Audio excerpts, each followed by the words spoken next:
Good evening, ladies and gentlemen. I'm Courtney Smith. I'm the cadet in charge of the Superintendent's Advisory Board. And this evening, I have the distinct honor of introducing our guest speaker. Miss Amber Smith flew into enemy fire in some of the most dangerous combat zones in the world. Only one of a few women to fly the Kiowa Warrior helicopter, whose mission, armed reconnaissance, required pilots to stay low and fly fast, perilously close to the flight. Smith deployed to Iraq and Afghanistan as a member of the elite 27 Cavalry Regiment, part of the legendary 101st Airborne Division, the Screaming Eagles, where she rose to pilot in command and air mission commander. She is a fourth-generation military family and the best-selling author of Danger Close and is the former deputy assistant to the Secretary of Defense. Please, everyone, help me welcome Miss Amber Smith.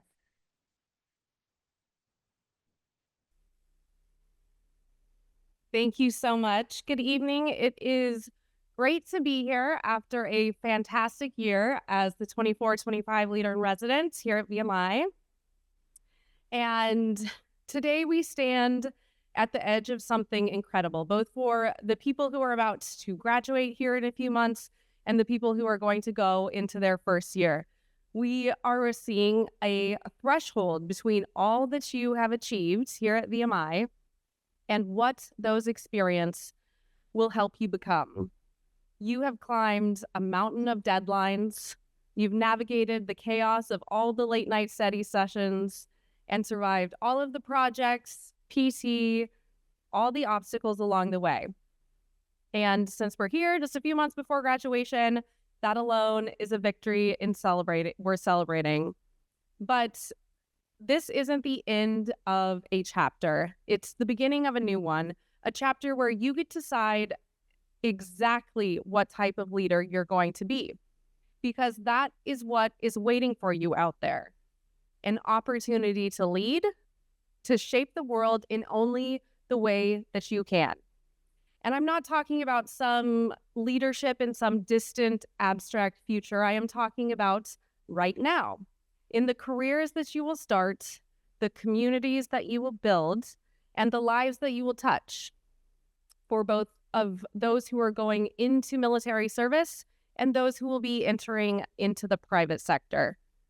So most of us in this room who are not cadets are super envious of this new, exciting phase of life that a lot of you are about to start. One that is filled with possibilities that is up to you all to seize. But the world isn't just waiting for you. It needs you. It needs your ideas, your energy, your perspective, your passions. The experiences that you have gathered here at VMI, every late night epiphany, every hard-earned lesson, every connection that you have made, those are the tools that you will carry forward with you. They're not just memories, they are the foundation of the leader that you are becoming. And here's the best part. What happens next is completely up to you. Your experiences are what you choose to make of them. That project that didn't go as planned, it taught you resilience. That class that you barely passed, it showed you how to push your limits. That friend who challenged your ideas, they sharpened your vision. You've been building your leadership story all along, and now you get to write what your next act is. But here's the thing. You guys have been studying leadership for years. You can probably recite a bunch of different definitions of leadership and how each one is effective in certain settings, etc. But what often gets lost in leadership is that the concept is quite simple and straightforward. It's the application where people often get tripped up and actually end up making it more complicated than it needs to be. So here's the truth. Leadership isn't just a title. It isn't about having the loudest voice in the room or having the most followers on social media. Leadership is about real influence, and influence begins with understanding. I know this firsthand from experience when I was a young pilot in command in Afghanistan, where I quickly learned that leadership doesn't have much to do with barking orders, but rather developing a team and motivating them to succeed. When I was in Afghanistan, I was lucky enough to be a part of a team with a leader who worked every day to develop us, to train us as leaders, to ensure we worked together smoothly so we had the confidence in each other as a team to be successful and accomplish the mission. I had flown with all types of pilots at this point: good, bad, people who cut corners, people who are lazy, sloppy, pilots who were top-notch, and pilots who could have cared less about leadership. I had seen it all. But this guy was a leader. Every day before our flight, he checked us. We did thorough briefings. He expected us to be prepared. He asked us questions. He went over his expectations. He asked us what we would do in certain scenarios. And this was all before we took off. Then during the flight, even though he was the boss and the ultimate decision maker, when we were faced with a decision, he would say, "Amber, what are your thoughts on this? What would you do?" And after the flight, he always made sure that every member of the team did something that in the Army we called an AAR, an after action review. What was good, what was bad, and what needed to be changed for next time.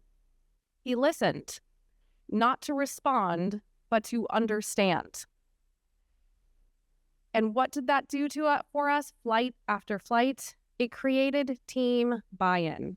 He made everyone in the flight feel like a valued, important member of the team. We knew that our opinion mattered. We knew that we could speak up. We knew we could trust that he had the best interest in everything we were doing. And because of that effort on his part, we were a very effective and successful flight team because he made sure to foster those relationships, and he took time to get to know his team and what motivated us to do the absolute best that we could day after day. Leadership begins with empathy because you can't lead people you don't understand. And because of his leadership, we were all being developed as leaders. He was giving us the tools and experience necessary to not only learn from him and his leadership style, but to become the leaders that we wanted to be when we became air mission commanders. Because the best leaders don't only create followers. They inspire others to step up and to take on that next role in their progress. Leadership is about serving. It's not about shining individually. There's often a temptation to show everyone how brilliant and worthy you are. But the best leaders that I have known don't stand in front of their teams. They stand beside them, and sometimes they even stand behind them to lift others up. They're the first to roll up their sleeves when the work gets tough, and in doing so, they earn the loyalty of the team, not because it's demanded, but because it was earned. If you want to lead and lead well, ask yourself, how can I serve the people I am leading? The answer will guide you better than any applause ever will. I was hanging out with my dad this past weekend, and he has a lifetime of experience in leadership as an airline pilot and captain in the aviation industry. And he told me a story that stuck with me. He was on an international flight. He was a flight navigator. And back in the day, they used to have navigators fly with the pilot and the co-pilot, and they would actually navigate around the world by the stars. So they had been flying all night long. They landed in the Philippines, and the flight crew all travels together to the flight hotel. They were exhausted. They were looking forward to getting to the hotel and just crashing before they had to turn around and do it all over again. The flight attendants go up to the hotel front desk, and they check in and they get their keys and they head up to their room. Next, the captain and the co-pilot go up and they get handed their keys as well. And they turn around. My dad's the last person. They turn around and start heading up to their room. Simultaneously, my dad goes up to the desk to ask for his key. And the man behind the desk says, "Sorry, your room's not ready yet. You're just going to have to wait in the lobby until it is." My dad kind of shrugged his shoulders, defeated, and was just like, all right, nothing he could do about it. So just kind of accepted it. He was exhausted from the trip like everybody else. But the captain of the flight crew, who was in charge, had heard this as he turned to walk away. And he turned around, he walked straight past my dad to the front desk and said, "What do you mean his room's not ready?" The guy said something about, the room not being cleaned, whatever the excuse was. And the captain said, "Well, that's not an excuse. Their airline, Pan Am, had contracted with the hotel to have these rooms ready and available to the crews when they came off these very long flights." The guy was apologetic, but basically said, "Sorry, we don't have a room. You're going to have to wait." The captain looked at him and said, "Okay, do you have penthouse rooms in this hotel?" And he said, "Well, yes, we do. We have multiple." And the captain said, "Well, great. I want a key to the penthouse." And the guy looked at him and was like, "Well, I can't do that. No, we have to wait for your room." And he said, "No, you didn't have a room ready. I want a key to the penthouse." And the guy ended up giving him a key to the penthouse. Without blinking, the captain took the key and he turned around and he just shoves the key in my dad's face and says, "You're in the penthouse." And he keeps walking past him to the elevator and goes up to his room, with my dad still standing there with his mouth in disbelief. The captain didn't have to do anything. He already had his key. They were all exhausted. He could have not cared that my dad was going to have to sit there in the lobby for who knows how long before anything was available. Or he even could have taken the penthouse for himself. He could have not cared about his crew, but he did. He saw one of his guys having an issue, and he took care of him without having to be asked. He didn't do it loudly or doing it to try to gain some points. He didn't ask for praise or acknowledgement. He just did it. And in doing so, he won his entire crew over. It would have been extremely easy for him to just go up to his room the next morning, come down at breakfast, see my dad and say, "Hey, Lane, did you get that room situation straightened out?" A lot of people probably would have chosen that path, but not this guy. He was a leader. He led with his actions and took care of his people. He fostered that relationship. And now he had a member of his team, my dad, who would never forget what he had done for him and would now go above and beyond for that captain, that leader, while they were flying on trips together around the world. Leadership is about relationships. It is about people. That story I just told you is an example of something simple, yet it goes a long way. When we talk about leadership, people often focus in on the flashy side of leadership, the big speeches, the command side of things, but it's the genuine personal interactions, the getting to know your people, what motivates them, what inspires them. That is how you become an effective leader. Not by solely preaching your vision, it is by your actions. And having your subordinates see it with their own eyes, that is that there is something behind the words. They will see that you genuinely care about them, and with that will build trust. It will build respect, and it will build buy-in. So if you want to become an effective leader, foster those relationships. Get to know them and genuinely care about them. Okay, so now on to the hard part of leadership, failure. Failure is the uninvited guest every leader is going to meet at some point. It's not a question of if, but when. And I'll be honest, when it happens to you, if it hasn't already, it will sting. But it is unavoidable. And I have found that it is better if you know how to handle it, because you are human and you will make mistakes. Failure can look like months of work on a project or preparing for a mission, convinced it's your big moment, only to watch it crash and burn because you misjudged the timing or you ignored the red flags that your team was warning you about. The fallout can be brutal. It can mean missed targets, frustrated colleagues or teammates, and a significant dent in your confidence. But here's what I've learned. Failure does not define your leadership. How you handle it does. The first step is overcoming it by facing it head on. Don't hide from it or try to shift blame. Find the lesson. Learn what you could have done differently. Hold yourself accountable. Talk to your team about it. all of those actions will help everyone move on and start the process of rebuilding that trust. And usually after you have some type of failure, you will be able to use that as fuel to drive you forward, to be sharper, to be a better listener, not to ignore your team, whatever it may be. You will be a better leader for failing because it will force you to grow, to lean on your team, and to be resilient. Every leader you admire, every single one of them, has a story of failing flat and getting back up. So when it happens to you, do not dwell on it, embrace it. Remember that leadership is not about having all of the right answers. It's about asking the right questions. It's not about being the loudest voice in the room. It's about lifting others up.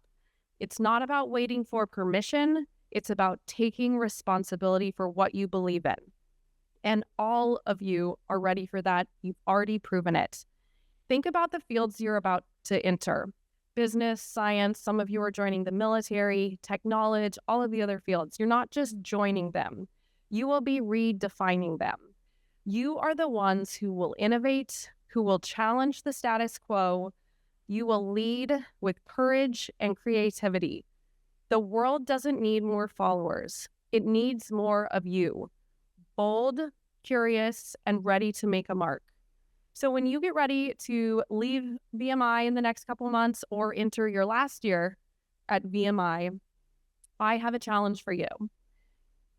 Dream big, take risks, be that leader who listens, who learns, who makes those relationships, who fails and gets back up as many times as it takes. Your experiences are your power. Your choices are what will become your legacy. You all are ready for what is next. Not to follow down someone else's path, but to blaze your own. And the best part is that all of it is completely up to you. You get to decide what you want to make of it. So the story is yours. Go lead. And I know myself and all of VMI can't wait to see what is next for all of you. Thank you. And as I conclude, I would love to transition to take any questions that anybody may have.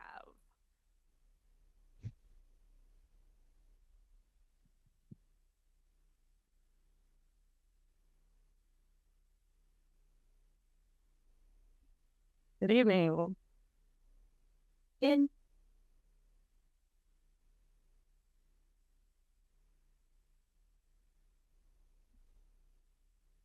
That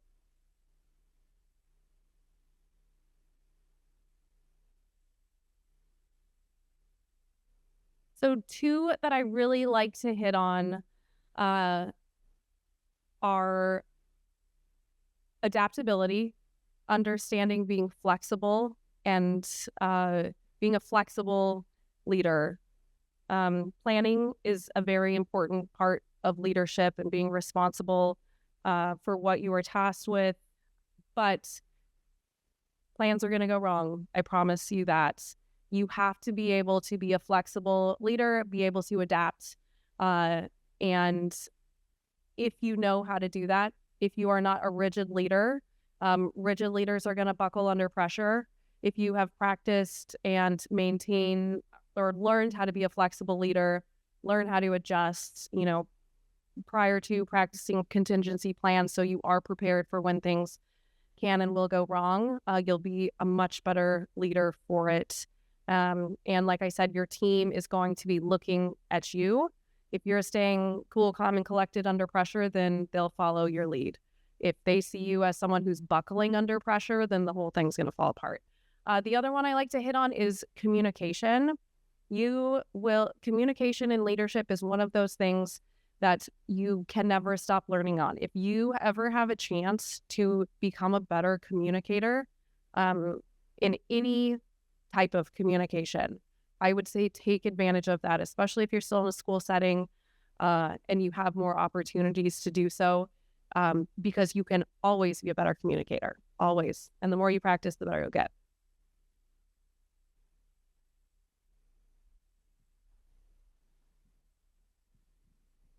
I have a question for you, Amber. So for those of us who've been there and those who are about to go out to the military, excuse me, how do you deal with your combat aviator? But before you went to combat, you were an aviator.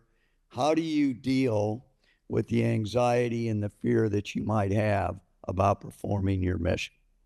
Such a great question. And I'll give you a story. So I deployed, I had about 10 months or so, maybe a little bit longer from the time I graduated flight school to the time that I set foot in Iraq. And from the day I got to my unit, I knew we were deploying. And we had a handful of people who had come from 317 Cav who were there during the invasion, and they had all the combat stories in the world. So it was 10 months of anticipation of knowing we were going to deploy, knowing we were going into combat, and hearing their war stories, you could say. And so what I will tell you is that you don't know until you get out there and you do it yourself. You can play it through in your brain. You can say, this is how I'm going to react. When this happens to me, when the bullet starts flying, I'm going to act like this. You're not going to know till you get there because it's different for everybody. But what I will say, the best way is to be prepared. Know how to do your job so that when the bullets do start flying, when you get into those extremely stressful situations out in combat, your training kicks in, you're going to know what to do, and your team will still be able to rely on you. And I will say, one of the best things about the military is that they are excellent at training you to do your job. So if you do the training, if you work hard at it, if you practice, if you ensure that you're the best leader you could be, the best teammate you can be, you know, everybody knows they can rely on you. You're a contributing member of that team. You're gonna be okay.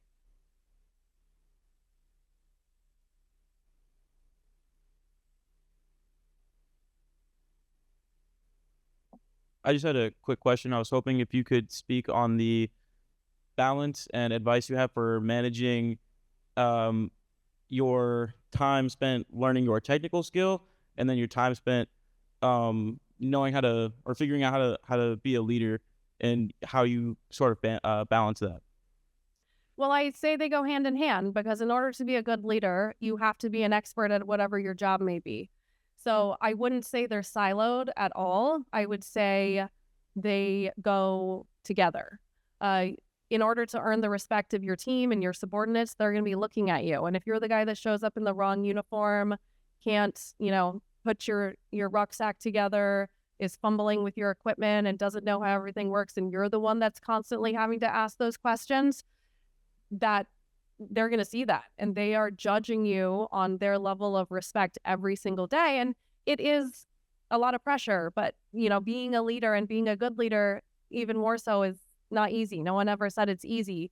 So I think that being focused on being very good at your job, being prepared, and ensuring that you are the type of person that others can come to when they have those questions, and then you can assist them and help them get better and learn. That's going to, help you be better at your job and help you become a better leader. Thank you. Sure.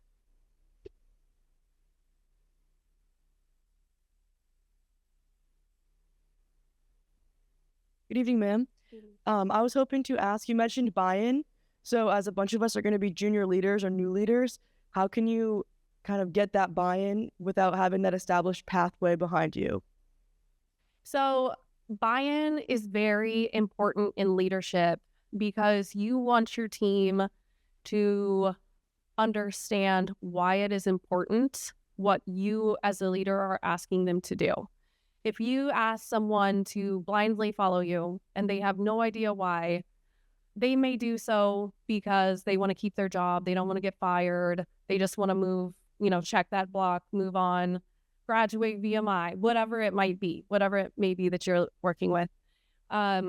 If you as a leader take the time to get that buy-in, help them understand what is important and how they fit in to that role in the team, that's going to assist in the buy-in. And then there's other things that I've talked about with trust, respect, people seeing you as a leader, getting out there and doing everything that you asked your team to. If you are the type of leader that is, you're out in the field all weekend long in the mud and the cold in February, and then at the end of the exercise, the commander's like, all right, my guys are going to ruck 4 miles back to base. And then he gets in the warm car and drives back to base while everybody else walks. Okay, that's the exact opposite of getting buy-in. People may still do what you tell them to do because they're ordered to, but they're not going to go the extra mile. They're not going to work hard for you, and they're not going to care if you succeed or not. Rather than the guy who may say, we're going to ruck back, and then he gets in front and goes the whole way back with his entire unit. So being there, showing up, doing exactly what you ask of your subordinates, and then that understanding piece as well, I think will go a long way with getting buy-in.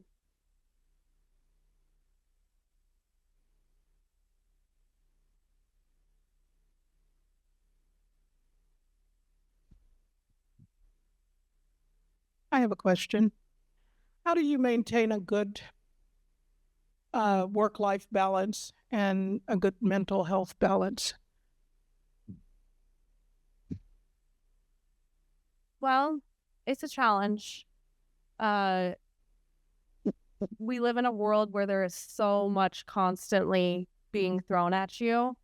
And I would say the best way is to stay organized and prioritize things and understand, it doesn't have to be a list that you have written down in terms of what is a priority to you, but having priorities that you hold yourself to a standard to, and understand that if you start falling short in sleep, if you start falling short in recovery or exercise or whatever you may need to do that keeps, in top shape mentally, physically, emotionally, everything that you need to be a good leader, sort of checking yourself and being like, okay, I need to reprioritize some things in my life because the scale has been tipped where I'm focusing too much my phone, my email, I'm not unplugging, I'm not giving myself that reset that I need. And just sort of being a self-aware leader that understands that it's really easy to get, sucked in, focused into your job, and that's all you can do. But sooner or later, like what I said is, we're all human. We can only go, hard charging for so long before sooner or later your body and your mind is going to remind you of who's actually in charge. So taking care of yourself and holding yourself to the standard to make sure you're doing those healthy habits so you can ensure that you can be successful at your job and as a leader.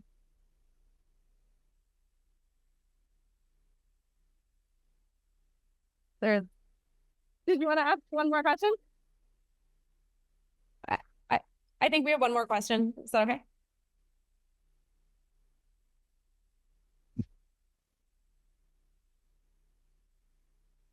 Evening, ma'am. I have just one last question. So you said about like dealing with failure. Mm-hmm. I want to know just a little bit more about like advice on how to recover from failure as a leader to become a better leader. Yeah, I would say that, failure can crush you. It can hurt your confidence. It can crush you emotionally for a little bit. I would say the biggest thing is you're going to feel defeated, obviously. Give yourself a physical amount of time to sort of dwell on it. Maybe not like literally cry over it, but give yourself that time, 1 day, 2 day, whatever it may be, how bad the failure is.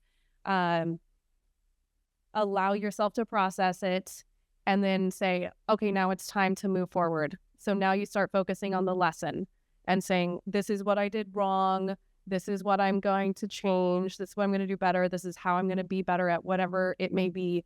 And ensuring that you really understand the failure and you're not just focusing on the embarrassing part or what are people going to think of me part of it, but actually what led to the failure and then how you can make those changes necessary or to make sure it doesn't happen again. Because that's the biggest thing with failure. If you learn from it, you're going to be okay. If you do something and you continue to do something, that's when it becomes a problem. So if you're learning from it, that's a part of life, and you'll get better because of it. You'll grow because of it.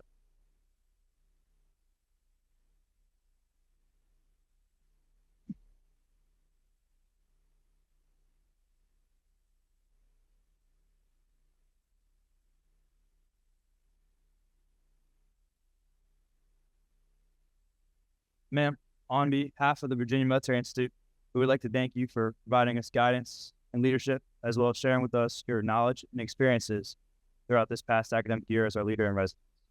Please accept this gift as a small token of our appreciation. Thank you. Thank you so much.